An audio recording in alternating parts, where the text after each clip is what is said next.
अक्सर तूफानों में सख्त और तने हुए पेड़ उखड़ जाते हैं। तने हुए पेड़ों में फल भी नहीं होते।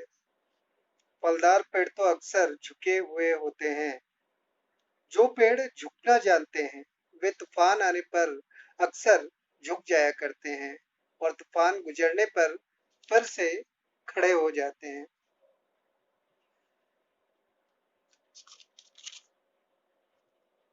मान लीजिए एक राजकुमार, एक अरबपति बिजनेसमैन और एक भिखारी को एक बिल्कुल सुनसान रेगिस्तान में निर्वस्त्र खड़ा कर दिया जाए, जहां उन्हें कोई नहीं पहचानता हो और ना कोई उनकी भाषा समझता हो, ना कोई हो। भूखे प्यासे भटकते हुए वे एक जंगल में पहुंचते हैं। वहां एक इंसान उन्हें मिलता है और इन तीनों की दशा पर उन्हें दया आती है। वो 3 रोटी फेंकता है उनके सामने। भूख के मारे इन तीनों की जान जा रही होती है। तीनों ही उस फेंके खाने पर टूट पड़ते हैं और वे अपना जान बचाते हैं। अब यहाँ क्या फर्क रह जाता है एक राजकुमार, एक अरबपति और एक भिखारी में? अब न कोई उन्हें जानता था, न ही पैसा, न ही कपड़े और न ही भाषा और ना कोई स्टेटस। तो फिर ईगो कहाँ गया? यह ईगो हमने ही अपने कपड़े, पैसे, झूठे मान सम्मान, पोजीशन के कारण अपने मन में बैठा रखा है।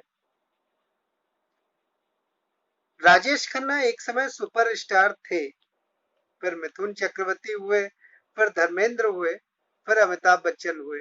क्या कोई स्थायी है? अब अगर आप उस अहंकार को नहीं त्यागेंगे तो शर्म, कुंठा और डिप्रेशन में चले जाएंगे। याद रखें, दुनिया को रत्ती भर भी परवाह नहीं है कि आप क्या हैं, कौन हैं और क्या थे। वो आज और अभी अगर आप उनके सामने हैं और आप, तो वो आपको सलाम करेंगे और आपके पलटते ही आप पर हंसेंगे। तो फिर ऐसे में इन सब बातों को नजरअंदाज करना अच्छा है। अपमान, सम्मान, मान और अभिमान, ये केवल आपके मन की दशा है जिन्हें आप बढ़ावा दे रहे हैं और दुखी हो रहे हैं या खुश हो रहे हैं। इनका कोई स्वरूप नहीं है।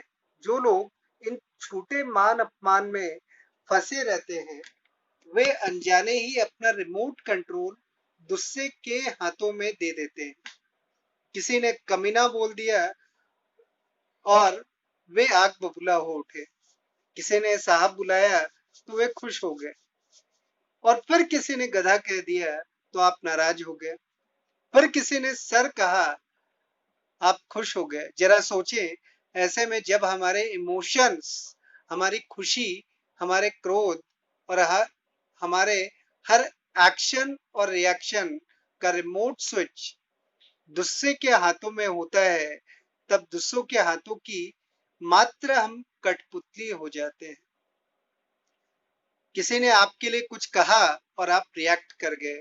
किसी ने भड़काने के उद्देश्य से आपको किसी और के बारे में कुछ कहा और आप झट विश्वास कर लेते हैं, बगैर सच्चाई को और तथ्यों को जाने हुए, और अपने अच्छे संबंधों को, अच्छे कर्मचारियों को बिना गलती के फटकार देते हैं या निकाल देते हैं।